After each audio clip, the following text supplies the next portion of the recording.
আজকে রান্না করব লাউয়ের তরকারি ছোট কাঁকড়া দিয়ে। নমস্কার বন্ধুরা, আমি নূপুর চলে আসলাম আজকে আমার আরেকটি রেসিপি নিয়ে। সবাই প্রথম থেকে শেষ পর্যন্ত ভিডিওটি দেখবে আর অবশ্যই সাথে থাকবে। এই যে দেখো, আমি ছোট কাঁকড়াগুলো কেটে সুন্দর করে পরিষ্কার করে নিয়েছি। আর এখানে কাঁচা জাল, ধনিয়া পাতা আর এই যে লাউটা কেটে নিয়েছি। আমি আগে কাঁকড়াটা সুন্দর করে ভেজে নেব লাল লাল করে, কারণ কাঁকড়াটা একটু ভেজে নিলে সুন্দর একটা স্মেল আসে আর লাউয়ের তরকারিটা খেতেও স্বাদ হয়। আমি এই যে কাঁকড়াটা ভেজে নিয়েছি এখন সুন্দর করে। এখন এর ভিতর দিয়ে দেবো দেখো কাঁচা ঝাল। একটু ঝাল ঝাল করে রান্না করব, তার জন্য আমি বেশ কয়েকটি কাঁচা ঝাল দিয়ে দিয়েছি। এখন আমি এখানে দিয়ে দিয়েছি কেটে রাখা লাউ। আমি বেশ ভালো মোটা মোটা করে লাউটা কেটেছি, কারণ এটা একদম গাছের কচি লাউ, একদম গলে যায় খুব তাড়াতাড়ি। এখন লবণ দিয়ে দিয়েছি, হলুদের গুঁড়া দিয়ে দিয়েছি। দেখো আমি একটুকু জল দেবো না এর ভিতর, এমনিতেই লাউটা সেদ্ধ হয়ে যাবে অল্পতে, বেশি জালও দিতে হবে না। আর লাউতে তো বেশি জাল দিতেই হয় না, তাহলে লাউটা টক হয়ে যায়। এই যে দেখো, আমি একটুখানে নাড়াচাড়া দিয়েছি লবণ দিয়ে, তাই দেখো কতটা পরিমাণ জল বের হয়েছে। দেখো এই জলেই আমার লাউ তরকারিটা সেদ্ধ হয়ে যাবে।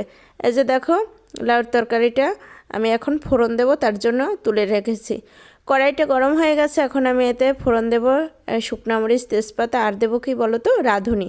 কারণ রাঁধুনি দিয়ে লাউর তরকারি খেতে আমার কাছে খুব ভালো লাগে।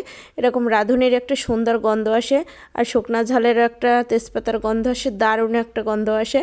এই যে আমি এখন এটা ভালো করে নেড়েচেড়ে ফোড়ন উঠিয়ে নেব।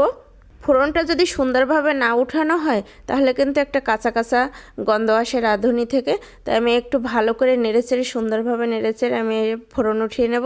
দেখো এই যে আমার এটা কিন্তু ফোড়ন প্রায় ওঠা হয়ে গেছে, একটু ভালো করে নাড়বো। এখন আমি লাউর তরকারিটা ঢেলে দেবো। এই যে দেখো, আমি ঢেলে দিয়েছি। পুরো বাড়ি আমার বাসা গন্ধে মোমো করছে, সুন্দর একটা গন্ধ আসে। আসলে এরকম কে কে খেয়েছো জানি না। আর এখন আমি এখানে ধনিয়া পাতা দিয়ে দেবো, যেহেতু লাউয়ের তরকারি আর শীতের দিনে একটু ধনিয়া পাতা না দিলেই না। ধনিয়া পাতা দিলে আমার খুব ভালো লাগে, আমি খুব পছন্দ করি। আর যারা যারা ধনিয়া পাতা পছন্দ করো না, তারা এখানে ধনিয়া পাতা না দিতেও পারো। আমি পছন্দ করি তাই আমি দিয়ে নিলাম। আর আমার লাউয়ের তরকারি খেতে খুব ভালো লাগে। কার কার কাছে লাউয়ের তরকারি খেতে ভালো লাগে অবশ্যই কমেন্টে জানাবে।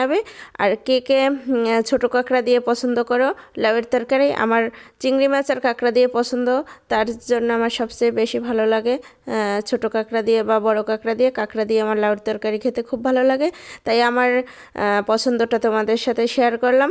আর ভিডিওটা কেমন হয়েছে অবশ্যই কিন্তু তোমরা কমেন্টে জানাবে। আর দেখো কতটা লোভনীয় হয়েছে, এটা খেতে কিন্তু দুর্দান্ত হয়েছে। এরকম রান্না করে একবার সবাই খাবে, ট্রাই করবে, আর আমার কমেন্টে কিন্তু জানিয়ে যাবে আসলে এরকম লাউয়ের তরকারি খেতে তোমাদের কাছে কেমন লাগে। আর লাউ এমনিতেই তো ভালো, শরীরের জন্য খুবই উপকারী। যে দেখো কতটা লোভনীয় হয়েছে। সবাই ভালো থাকবে, সুস্থ থাকবে।